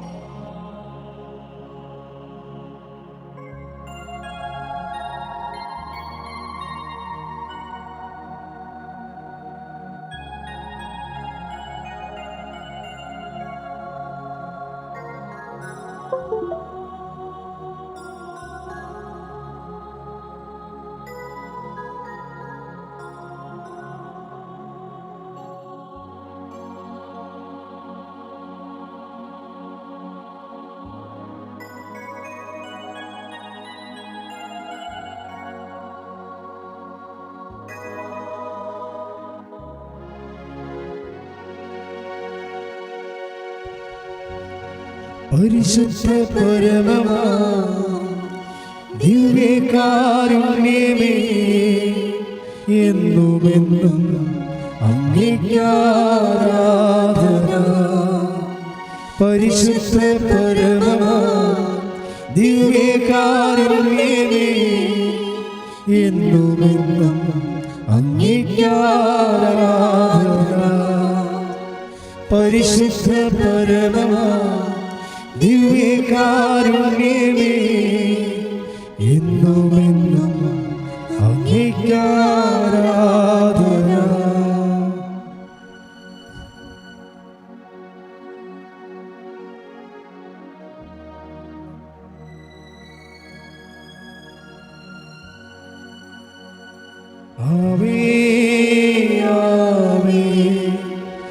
ആവേ മരിയ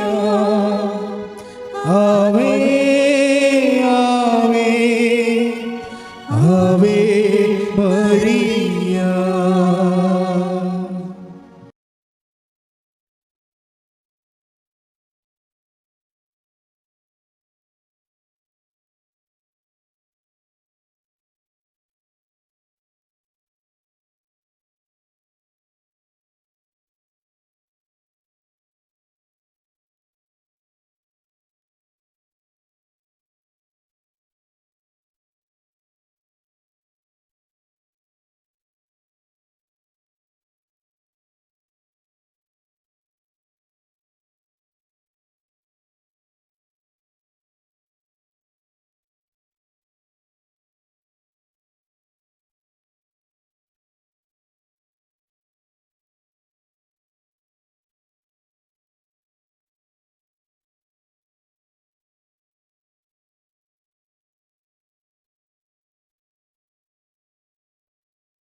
അറിയിപ്പുകൾ. ഇനി അച്ഛനെ കാണാൻ വരുന്നവർ, ഇപ്പോൾ ഞാൻ മണി 12 കഴിഞ്ഞ് ഞാൻ 2 മണി തൊട്ട് ആൾക്കാരെ കാണാം. അച്ഛനെ കാണാൻ വരുമ്പോൾ ശ്രദ്ധിക്കേണ്ട ഒരു 3 കാര്യങ്ങളുണ്ട്. ഒന്നാമത്തേൽ ഇങ്ങനെ ആൾക്കാർ വരുന്നതുകൊണ്ട് പറഞ്ഞതാണ്, അല്ലാതെ അച്ഛനെ കാണുന്നത് ഉടമ്പടിയുമായിട്ട് ഒരു ബന്ധവുമില്ല, അതൊരു മസ്റ്റ്, ഇവിടെ വരുന്ന ഒരു മസ്റ്റുമല്ല. ഇൻ കേസ് എമർജൻസി ആയിട്ടുള്ള ചില ആൾക്കാർ അച്ഛനുമായിട്ട് ഒന്ന് സംസാരിച്ചാൽ കൊള്ളാം, ആ വിഷയത്തിനൊരു പ്രാർത്ഥനാ സഹായം കിട്ടിയാൽ കൊള്ളാമെന്ന് ആഗ്രഹിക്കുന്നവർ ചെയ്യേണ്ട കാര്യങ്ങളുണ്ട്. ഒന്ന്, പണ്ടൊക്കെ ആണെങ്കിൽ 3 ഉടമ്പടി കൂടാനൊക്കെ പറയും. കാര്യം നിങ്ങൾ ഈ ഉടമ്പടി നിൽക്കുന്ന ആൾക്കാരായിട്ട്, കാര്യം ഉടമ്പടിയുടെ ഒരു ചൈതന്യം ഉണ്ടല്ലോ, അങ്ങനെയുള്ള ചൈതന്യമുള്ള ആൾക്കാരെ കാണുകയാണെങ്കിൽ കാര്യങ്ങളൊക്കെ കുറച്ച് നീക്കിപ്പൊക്കെ ഉണ്ടാകും. കാര്യം അവർക്കും ഞാൻ 25 വർഷം സാധാരണ രീതിക്ക് ആൾക്കാരെ കണ്ടുകൊണ്ടിരിക്കുകയായിരുന്നു. പിന്നീട് എനിക്കത് അമ്മയോട് തന്നെ ഞാൻ പറഞ്ഞു, അമ്മേ ഈ ആൾക്കാരൊക്കെ അവരുടെ കാര്യം കാണാൻ വേണ്ടി കണ്ടുപോകണമെങ്കിലും അവർ ചെയ്തെല്ലാം കാര്യം കണ്ടെത്തും കള്ളം കുടിച്ച് 10 മാസം പഴയ വൃത്തികെട്ട ജീവിതമായിട്ട് ജീവിക്കുകയാണ്. അതുകൊണ്ട് വെറുതെ സമയം വേസ്റ്റ് ചെയ്യുകയാണ്. അതുകൊണ്ട് അങ്ങനെയുള്ള ആൾക്കാരെ കാണാൻ ഉദ്ദേശിക്കണില്ല, അതൊക്കെ മനസ്സ് തോന്നണില്ല എന്ന് പറഞ്ഞത് കൊണ്ട് കൂടിയാണ് അമ്മ ഉടമ്പടി ഫോർമാറ്റിലേക്ക് നമ്മൾ മാറ്റിയത്. അപ്പോൾ ഉടമ്പടി ഫോർമാറ്റിലേക്ക് വരുമ്പോൾ എപ്പോഴും ശ്രദ്ധിക്കേണ്ടത്, ഇവിടെ വരുന്നവരെല്ലാം ഉടമ്പടി എടുത്തവരായിരിക്കണം വരുന്നത്. ഏറ്റവും കൂടുതൽ ചതിക്കപ്പെടുന്ന രോഗികളാണ്. രോഗികൾക്ക് വരുന്ന വിഷയം, രോഗികൾക്ക് അല്ല ഉടമ്പടി എടുത്തിരിക്കുന്നത്, അവിടെ ഭാര്യയോ അല്ലെങ്കിൽ ആങ്ങളമാർ അല്ലെ ചേട്ടന്മാരൊക്കെയാണ് എടുത്തിരിക്കുന്നത്. അവർ അച്ഛനെ കാണാനുള്ള ചീട്ടായിട്ടാണ് ഉടമ്പടി ദുരുപയോഗിക്കുന്നത്. അപ്പോൾ രോഗിയുടെ പ്രാർത്ഥന കഴിയുമ്പോൾ അവർ ഉടമ്പടി ഉഴപ്പും, അതോടെ രോഗിക്കത് വിളിക്കാൻ ചേക്കണ പാണ്ടാകും.